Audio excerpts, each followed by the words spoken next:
오늘 함께 읽으실 성경 말씀은 잠언 25장 14절 말씀입니다. 잠언 25장 14절 말씀.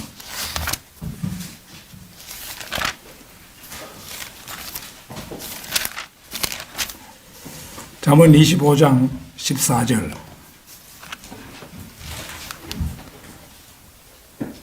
거짓 은사를 스스로 자랑하는 자는 누구나 비없는 구름과 바람 같으니라. 거짓 은사를 스스로 자랑하는 자는 누구나 비없는 구름과 바람 같으니라. 자, 기독교의 이단들 세 번째 시간으로 은사주의, 기독교의 이단들 세 번째 시간 은사주의, 이런 제목으로 말씀을 드리겠습니다. 은사주의라는 것은 캐리스메티즘,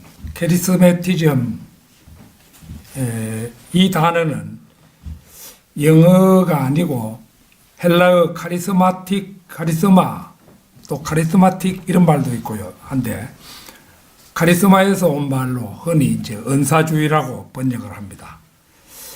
이들은 진리를 통한 구원보다 성령 체험, 방언, 신유, 귀신 쫓음 등 성령의 은사를 받은 것을 구원의 징표로 삼는 경향을 말하며 20세기 초에 미국에서 시작되어서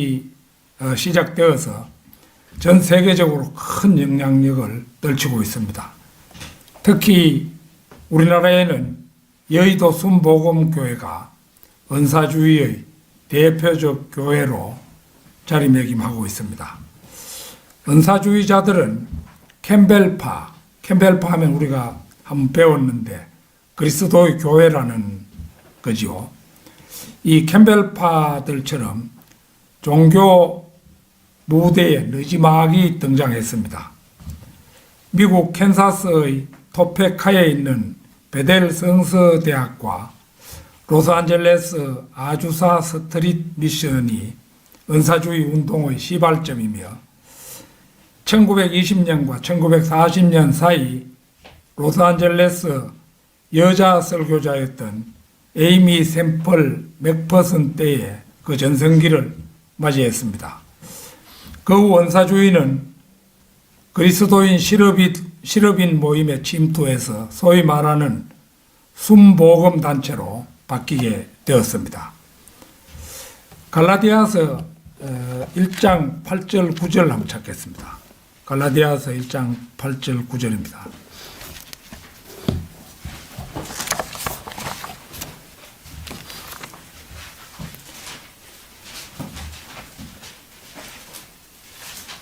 그러나 우리뿐만 아니라 하늘에서 온 천사라도 우리가 너희에게 전한 것 외에 어떤 다른 복음을 전한다면 그는 저주를 받으리라.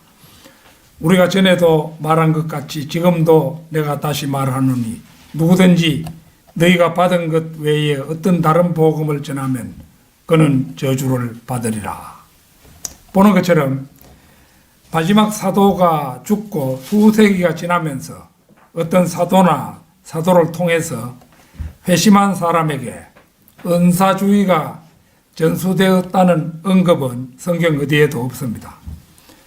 은사주의자들은 그러니까 1900년부터 1940년 그 무렵에는 오순절주의자라고 불렸으며 그 이전에는 하나님의 성회, 나사렛 사람 등으로 불렸습니다. 이들 모두는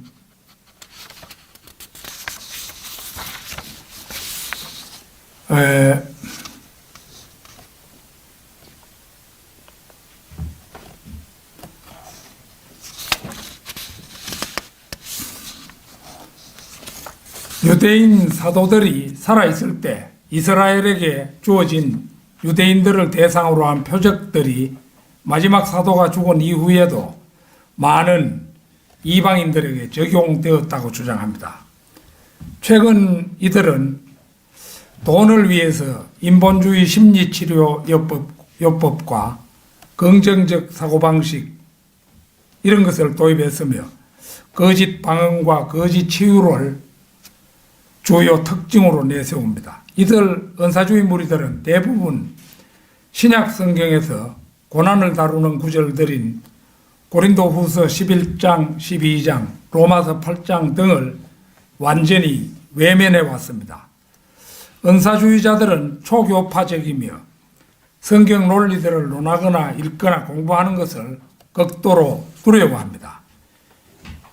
이는 무엇을 말해주느냐 하면 바로 그들 자신들의 거짓이 탄로나면 어쩌나 하는 이런 염려에서이며 그들 자신이 가는 길이 하나님의 바른 말씀에 입각한 길이 아니라는 증거가 된다고 할 수 있겠습니다.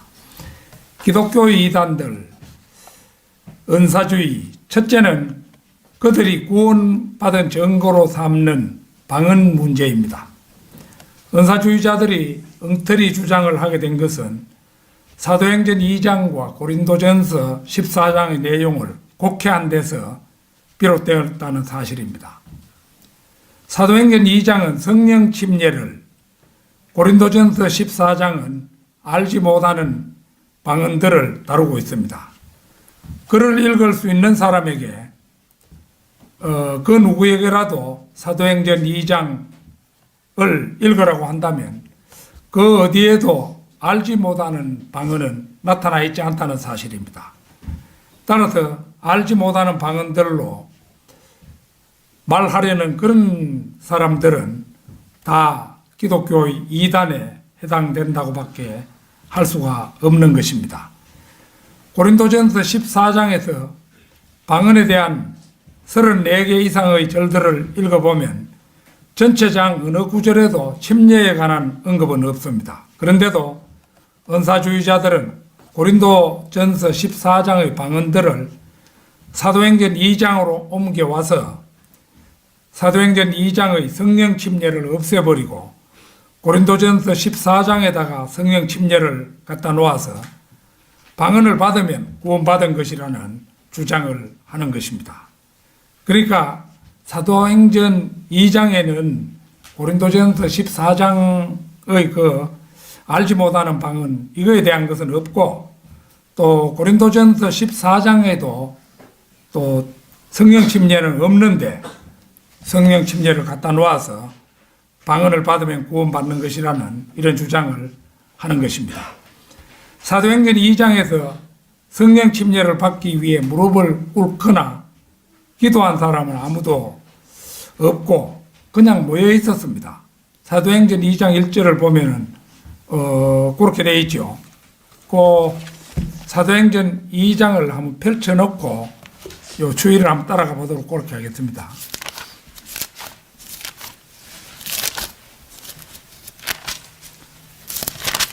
사도행전 2장에 보면은 그 오순절 날이 되자 그들이 다 하나가 되어 한 장소에 모였는데 이렇게 되어 있죠.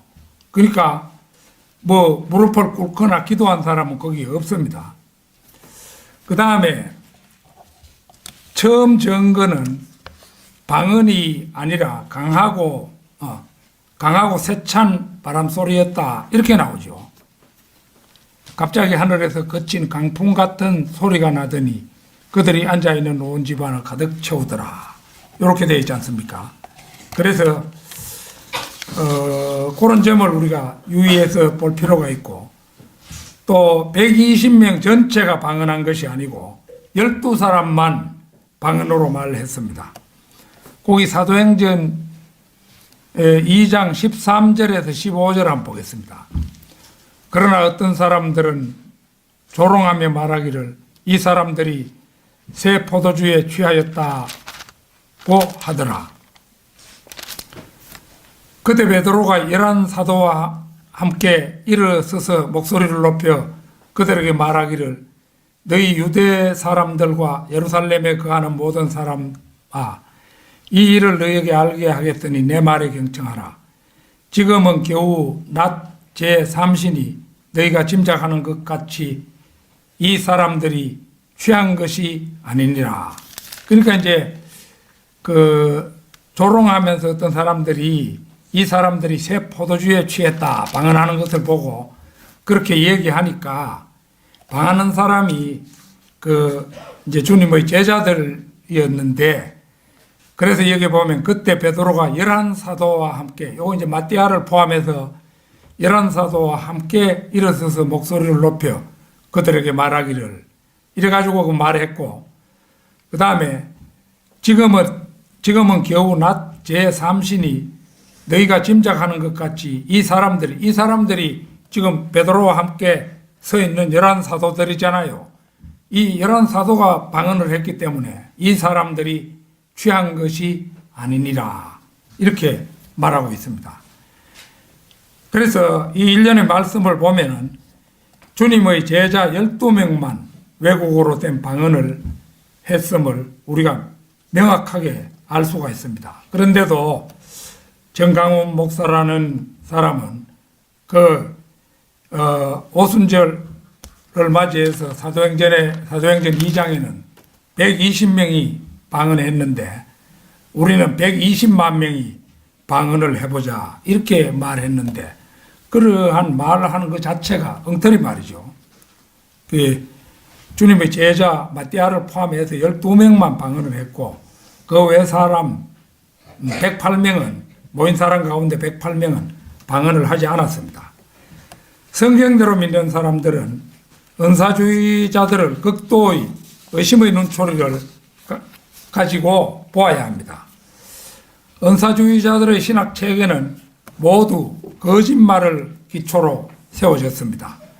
먼저 방언으로 말하던 제자들의 숫자에 대해서이고, 그러니까 120명이 방언을 했다 이런 말을 한다는 거죠. 다음은 성령 침례의 최초의 증거에 대해서이며, 그 다음은 그들이 말했던 방언의 종류에 대해서입니다. 지지난 주에 우리가 사도행전 2장을 살펴보았던 대로 그곳에 나온 방언은, 이 사도행전 2장에 나온 방언은 모두 외국어였습니다. 은사를 받았다고 자랑하는 은사주의자들은 영적 문제나 성경적인 문제는 말할 것도 없고 재정적인 문제나 도덕적인 문제에서도 신뢰할 수 없는 사람들인 것입니다. 은사주의자들은 인본주의자들입니다. 그들은 자신들이 좋아하지 않는 성경 진리는 거부해버리고 행복한 삶과 건강, 세상에서 잘 사는 것, 교회 안에서 명성을 유지시켜 줄 수 있는 성경 구절만 받아들이는 사람들입니다. 오랄 로버츠, 렉스 험버드, 지미 스웨거트, 코펄랜드, 그 다음에 우리나라 조용기 등과 같은 은사주의자들이 바로 그들입니다. 그러나 1950년대 이후 우리나라 모든 교당 교회들에도 방언의 쓰나미가 몰아닥치지 않은 곳은 거의 없을 정도였습니다. 우리가 지난번에도 한번 찾아보았습니다만 마가복음 16장 17절 한번 찾겠습니다. 마가복음 16장 17절.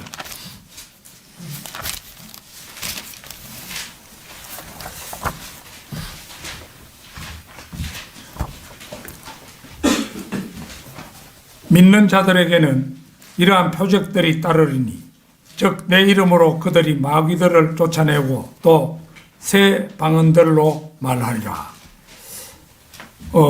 마귀 쫓아내는 것, 그 다음 새 방언들로 말하는 것, 이런 게 이제 표적이죠. 이처럼 방언은 유대인들에게 주는데도 불구하고 성경을 근성으로 읽는 사람들은 이런 말씀을 무심히 넘겨버리고 방언하기에 열중해온 것입니다. 미국의 모든 은사주의 교회도 그렇지만 우리나라 교회들도 고린도전서의 알지 못하는 방언을 말할 때 지켜야 할 성경 규칙들을 완전히 무시하기 일쑤입니다. 방언을 할 때는 성경적인 규칙들이 나오죠. 먼저 고린도전서 14장 34절을 보겠습니다. 고린도전서 14장 34절입니다.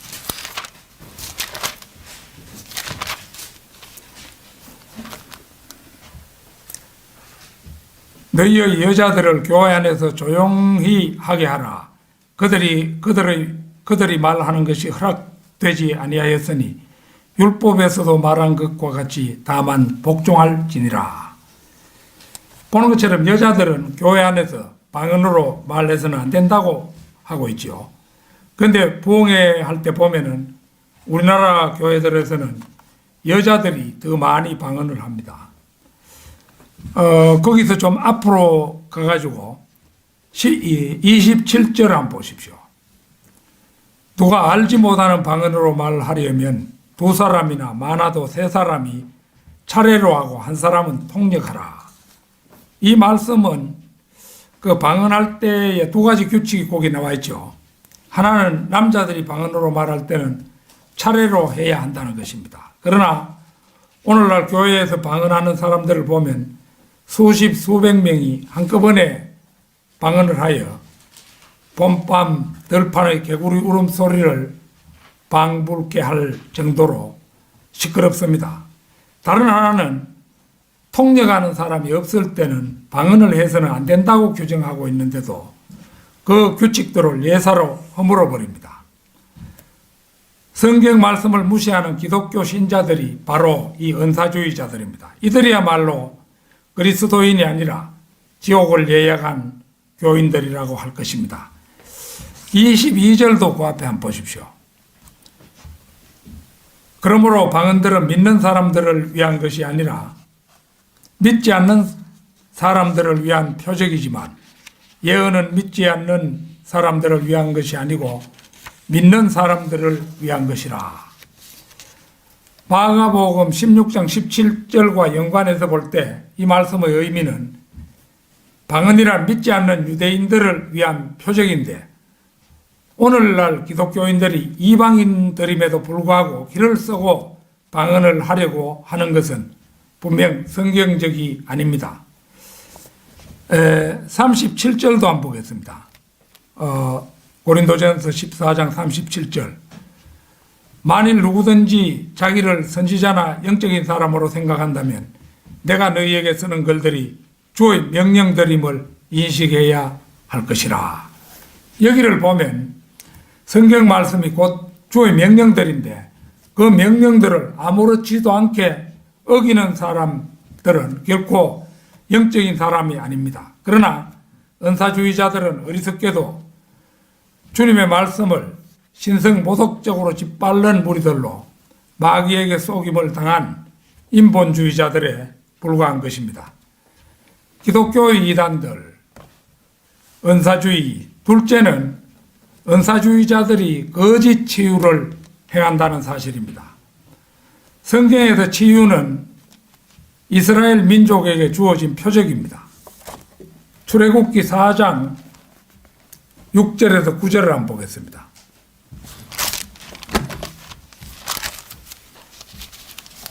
출애굽기 4장 6절에서 9절입니다.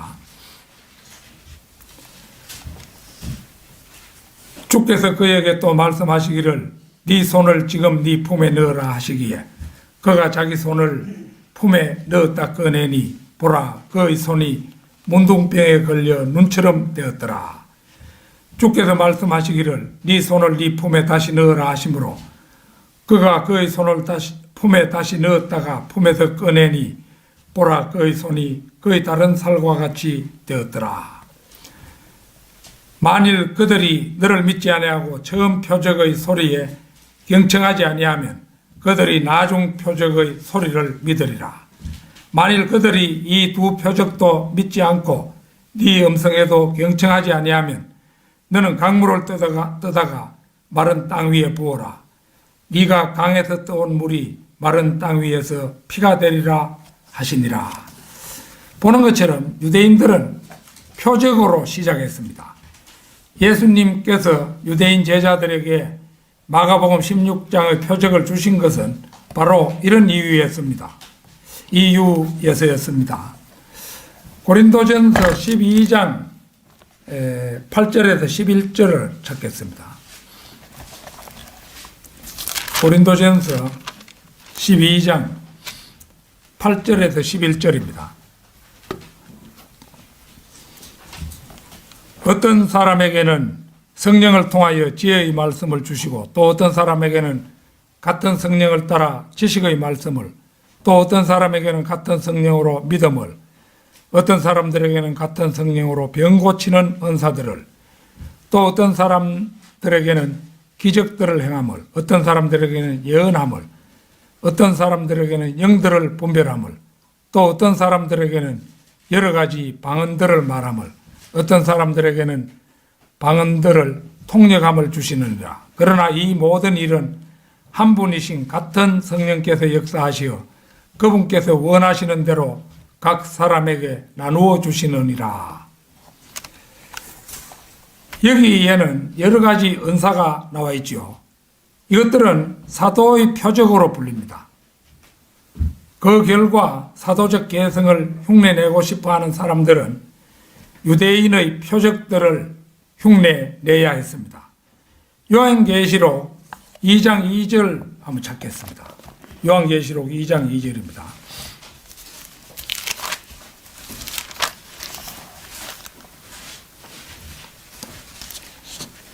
내가 너의 행위와 수고와 인내를 알며 또 네가 어떻게 악한 자들을 용납지 아니한 것과 자칭 사도라 하지만 아닌 자들을 시험하여 그들이 거짓말쟁이임을 찾아낸 것과 보는 것처럼 성경은 사도의 표적을 흉내내는 자들을 거짓말쟁이라고 하며 고린도후서 11장 그 10절에서 14절을 보면 이들을 거짓 사도들로 부릅니다. 데살로니가 후서 2장 9절 10절을 찾겠습니다. 데살로니가 후서 2장 9절 10절입니다.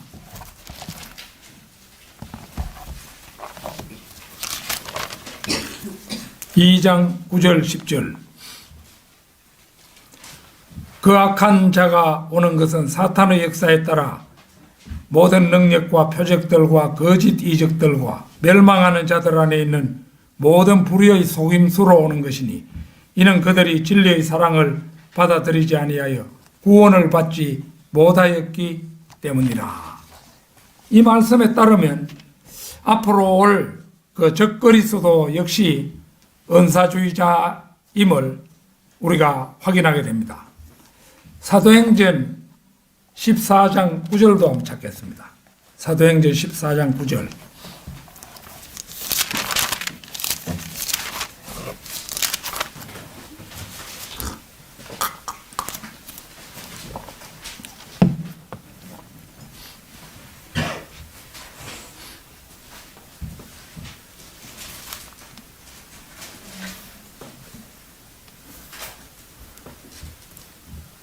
이 사람이 바울이 말하는 것을 듣고 있을 때 바울이 그를 유심히 보니 그에게 치유받을 만한 믿음이 있는 것을 안지라. 은사주의자들은 자신들이 치유의 은사를 행하다가 낫지 않으면 이 말씀을 들먹이면서 치유받을 믿음이 부족하기 때문이라고 그렇게 말을 하곤 합니다. 그러나 하나님께서는 모든 사람들, 심지어 믿음이 없는 사람도 치유시킬 수가 있습니다. 예수님이 그러셨죠. 그러나 표적으로서의 치유의 연사는 바울과 함께 사라졌습니다. 디모데후서 4장 20절 찾겠습니다. 디모데후서 4장 20절.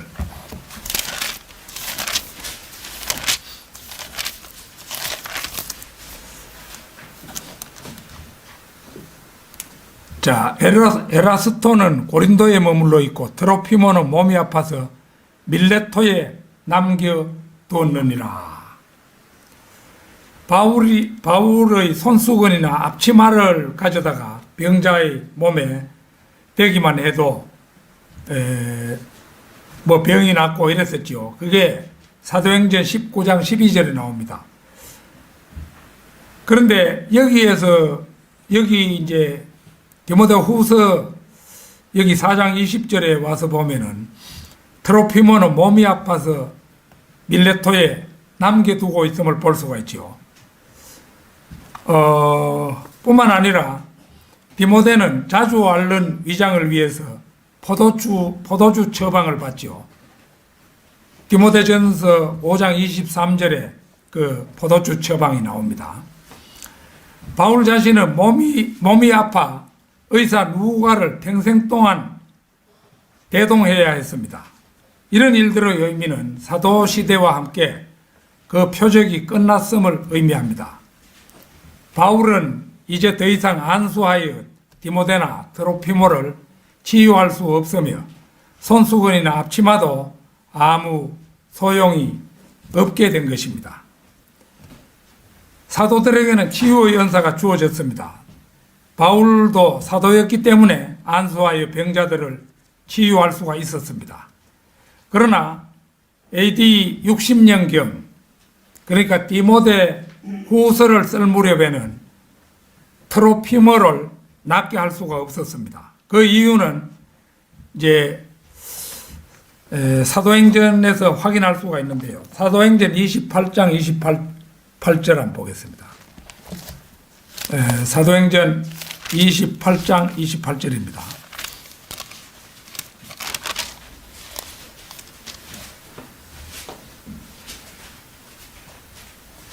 그러므로 하나님의 구원을 이방인들에게 보낸 것과 그들이 그것을 들을 것을 너희가 알라고 하더라.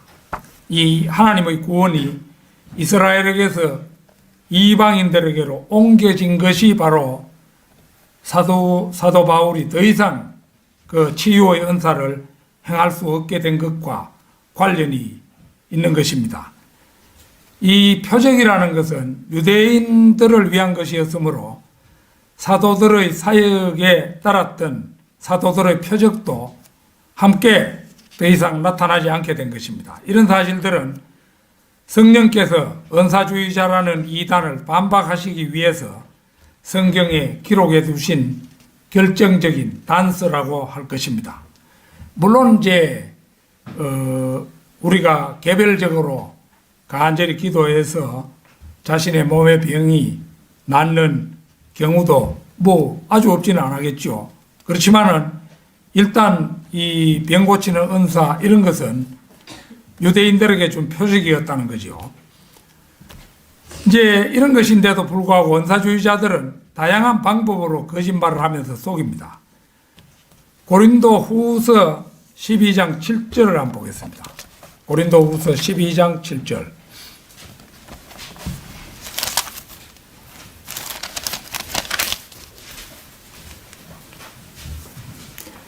지극히 위대한 계시들의 풍성함으로 인하여 내가 자고하지 않도록 육체의 한 가시 즉 사탄의 사자를 내게 주셨으니 그가 나를 쳐서 자고하지 못하게 하려 함이라. 여기서 말하는 육체의 한 가시 즉 사탄의 사자는 분명히 바울의 몸에 있었던 육체적 고질병입니다. 바울은 이 자기 몸의 병을 낫게 해달라고 3번 기도했다고 했습니다. 그는 믿음의 기도로 죽은 자를 살릴 수 있었던 사람이지요. 이 사도행전 20장 9절에 보면 그 밤늦게까지 설교를 하니까 창문에 기대어 앉아있던 유두고라는 젊은이가 2층에서부터 아래로 바닥으로 떨어져 가지고 결국 적사를 합니다. 죽어버렸는데 바울이 이제 기도를 해가지고 유두고를 다시 살려내지요. 이게 죽은 사람을 바울이 살렸던 것입니다. 그러나 그의 기도에도 불구하고 주님께서는 그로부터 그 육체의 한 가시 즉 사탄의 사자를 그 치유하는 대신에 그에게 무엇을 주셨느냐, 견딜 수 있는 힘을 주셨다는 거죠. 육체적 병을 낫게 하는 대신에 이제 병의 아픔을 견딜 수 있는 그런 힘을 바울에게 주셨다. 그런 사실을 우리가 알 수가 있습니다. 그래서 이제 그 주님께서 바울에게 말하기를 네 은혜가 네게 충분하도다 이렇게 말씀하시면서 그 병을 그의 몸에 박아 두신 거예요. 그렇지만은 그 병을 견딜 수 있는 힘을 이제 바울에게 주셨다는 거죠. 그러니까 이제 어떤 은사주의자들은 자신들의 돈벌이를 위해서 바울의 몸에 있던 육체의 한 가시, 즉 사탄의 사자가 육신의 병이 아니라고 그런 주장을 합니다. 대신 바울의 약함이 진짜 질병이 아니라 단지 문제들이라고 거짓말을 해대는 것입니다. 그러나 사려 분별이 있는 사람의 눈으로 볼 때 은사주의자들의 거짓말들은 그다지 효과적인 거짓말이 못 된다는 사실은 명백합니다. 기독교 이단들, 은사주의, 셋째는 우리나라 그 대표적인 은사주의 목사의 설교에 나타난 치유에 대한 문제입니다. 그는 내가 이제 그의 설교를 인터넷에 참고하기 위해서 한번 들어봤어요. 들어보니까 이제 지금부터 오랜 세월 전에 서울 사랑의 교회 그 담임 목사가 그 옥하넘이라는 사람이 목사를 하고 있을 때였어요.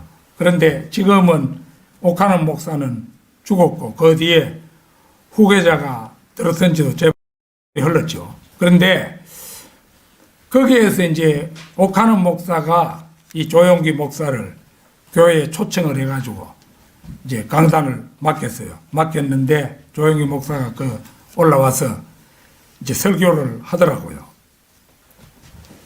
그는 성경 한 대목도 읽지 않고 설교를 시작해서 성령 충만을 받은 이야기, 알지 못하는 방언을 받은 후 자신은 잠시 동안밖에 기도할 수가 없었는데 5시간도 넘게 기도할 수 있었다는 이야기, 또 안전뱅이를 고친 이야기, 날 때부터 기머거리인 사람을 고친 이야기 등을 계속해서 이어나가는 것이었습니다. 그래서 그 설교가 1시간 한 20분 정도 되는 설교였는데 나는 한 30분만 듣고 말았습니다. 요 뭐 필요한 구절들이 다 필요한 생각들이 얻어졌기 때문에 더 이상 듣지는 않았습니다.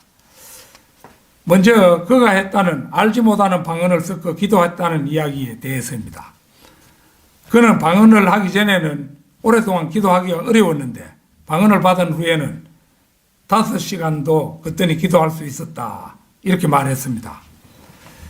앞서 살펴본 대로 방언은 마가복음 16장 17절에서 유대인들에게 준 표적이라고 했는데 그의 설교에서는 이방인인 자신이 방언을, 그것도 알지 못하는 방언을 했다고 했으므로 성경 말씀과는 정면으로 배치되고 있음을 보여줍니다. 기도할 때도 이제 방언하다가 기도하다가 방언하다가 기도하다가 그렇게 했다고 자기가 말해요. 그런데 이제 그 방언은 알지 못하는 방언인 것이 확실한 것이 이제 자기가 의미를 모르고 찌그리는 거죠.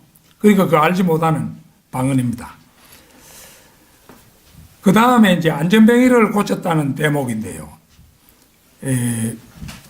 처음에 안전뱅이라고 자기가 분명히 얘기하더니만 그때 딱 듣고 있으니까 뭐 다리를 저는 사람이라고 또 그래 말이 좀 바뀌더라고요. 바뀌는데 안전뱅이를 고친 대목을 사도행전 3장 6절에서 8절 한번 찾겠습니다. 3장 6절에서 8절.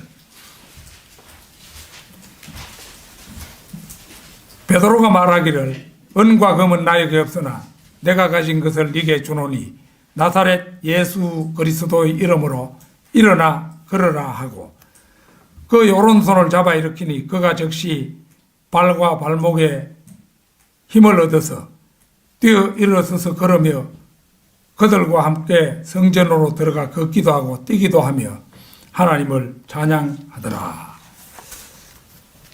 그 이제 이 말씀을 통해 볼 때 그 은사주의절 그 목자가 안전뱅이를 고쳤다고 할 때 그것이 날 때부터 안전뱅이인지 뭐 이런 건 모르지만 어떤 다친 사람인 것이 짐작이 되는데 자기가 그렇게 해서 이렇게 했더니만 일어나서 자기 교회에 불과 한 5명밖에 성도가 안 나왔었는데, 이제 그 사람이 다니면서 조용기 목사 덕분에 내가 다리가 나았다 이렇게 막 하는 소문을 퍼뜨리는 바람에 아주 놀랍게 성도가 증가하기 시작했다. 뭐 이런 말을 했어요. 또 말하기를 날 때부터 기머거리 된 사람을 치유했다고 말했습니다. 누가복음 7장 22절 한번 찾겠습니다. 누가복음 7장 22절.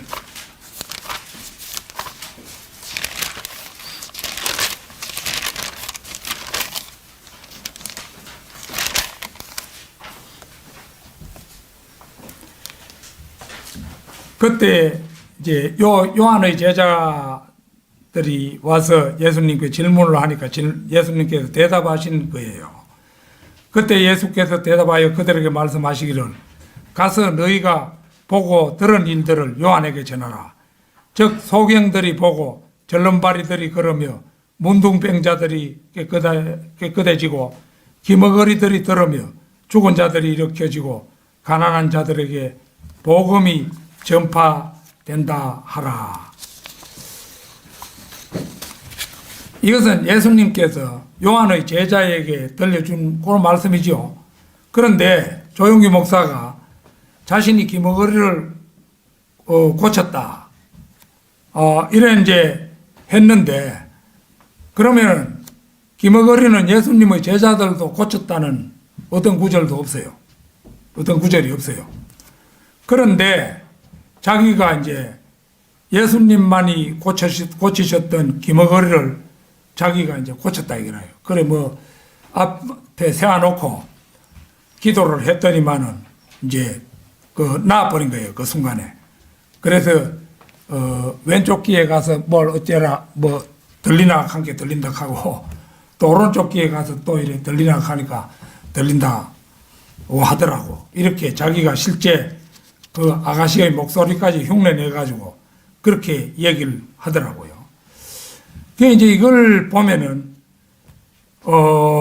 이게 바울도 고쳐보지 못한 안전병이를 고쳤고 예수님만이 고친 기머거리를 자기가 고쳤다고 하니까 성경대로 믿는 우리로서는 인정하려고 해도 인정할 수 없는 사기 행각이라고밖에 달리는 표현할 길이 없었어요. 그러니까 이제 예수님만 고쳤던 기머거리들을 자기가 고쳤다 이러면은 자기는 예수님에 필적하는 사람이라 그 말 아닙니까?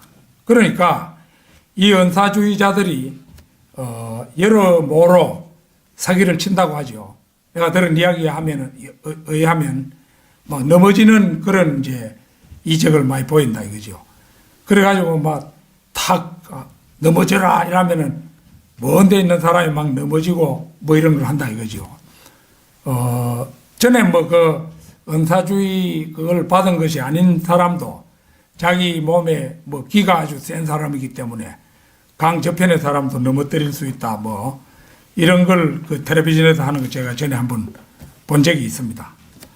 결론적으로 은사주의자는 우매한 교인들의 그런 생각을 미혹하는 사기꾼들이라고 할 수 있죠. 그들은 1차적으로 성경 어디에도 없는 주장, 곧 방언을 받으면 구원받은 것이라는 거짓 교리를 가져와서 많은 사람들을 미혹할 뿐만 아니라 치유라는 거짓 미끼를 던져서 사람들을 끌어모아 돈을 바치게 하는 수전노들이기도 합니다. 이 돈이라는 게 조영기 목사 그 사람에게는 참 굉장히 차라리 없는 것 같아도 못했어요. 그냥 먹고 살 거 있으면 됐는데 돈이 너무 많아지니까 주체할 수가 없는 거예요.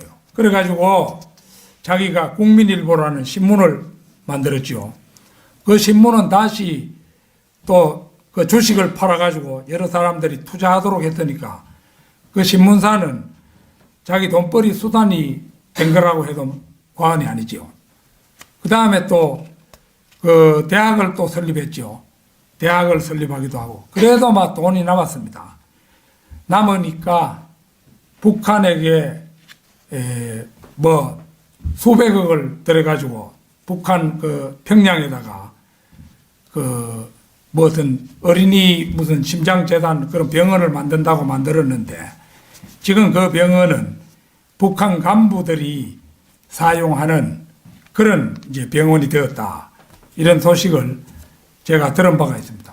그 이제 돈을 주체할 길이 없으니까 공산주의를 위해, 공산주의자들을 위해서 돈을 수백억을 갖다가 하는 것을 볼 수가 있고, 자기가 돈이 없는 것 때문에 그런 짓을 하겠습니까? 그러고도 돈이 남으니까 또 수백억을 빼돌렸다가 법정에서도 실제로 판결을 받고 자기 교회 뭐 장로나 이런 사람들로부터 고발을 당해가지고 아주 부끄럽게 된 그런 결과를 낳았었죠. 자, 마태복음 7장 13절 14절 한번 보겠습니다.